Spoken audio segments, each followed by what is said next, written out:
O legado desta mensagem é um tesouro que guardamos com muito carinho, fruto de um fiel ministério de 60 anos.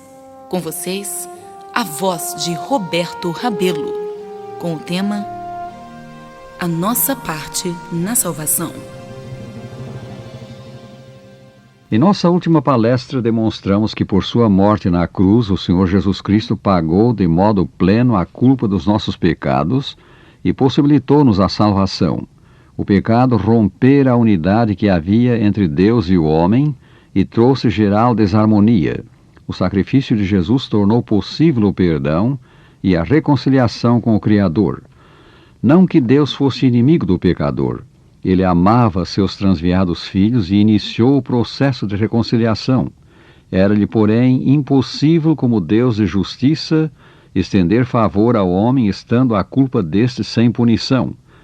E maravilha das maravilhas, Deus puniu essa culpa em si mesmo, pois ele estava em Cristo reconciliando o mundo consigo. 2 Coríntios 5, versículo 20. Essa foi a parte de Deus para a salvação do homem. Este é, pois, o plano de Deus para a salvação do pecador, a parte que nos cabe desempenhar, crer em Jesus Cristo, porque Deus amou ao mundo de tal maneira que deu o seu Filho unigênito, para que todo o que nele crê não pereça, mas tenha a vida eterna. São João 3,16.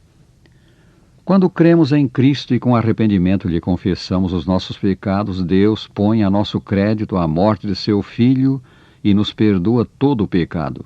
Se confessarmos os nossos pecados, ele é fiel e justo para nos perdoar os pecados e nos purificar de toda a injustiça.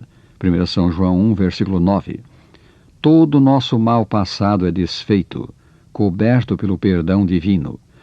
Deus lança a nosso crédito também a vida perfeita que Jesus viveu na sua humanidade aqui na terra, ou seja, a justiça de Cristo, e aparecemos diante dele como se nunca houvéssemos pecado. Mas a ação de Deus no que crê vai além da anulação do mal passado. Deus lhe muda o coração, muda-lhe a natureza, fala nova criatura. Se alguém está em Cristo, escreveu São Paulo, é nova criatura. As coisas antigas, próprias do pecador, já passaram. Eis que se fizeram novas. 2 Coríntios 5, 17. Vivendo Cristo em nós, o nosso viver será, pois, qual o dele próprio, de obediência aos preceitos de Deus.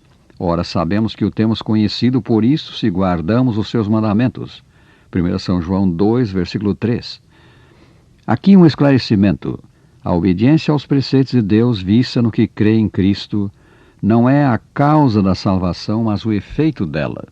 Só depois de Jesus nos salvar do pecado, sobre a base da fé, e da fé somente, tornamo-nos por sua graça obedientes aos seus mandamentos. Como vemos, a salvação é uma dádiva da graça de Deus, da bondade divina, porque pela graça sois salvos, diz a Escritura, mediante a fé. E isso não vem de vós, é dom de Deus, não de obras para que ninguém se glorie.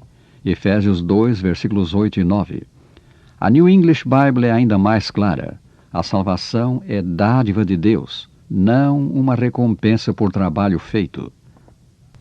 Dádiva de Deus ao que crê no seu Filho. Sim, pleno perdão até do mais negro passado, e novidade de vida, vida sem pecado, venturosa. Ainda mais, parte por fim na eterna bem-aventurança. Amigo, se ainda não fizeste a tua parte para que Deus te dê a salvação, faze-a hoje. Resolve agora deixar o pecado e crer em Cristo. Vai ao Salvador assim como estás e serás recebido.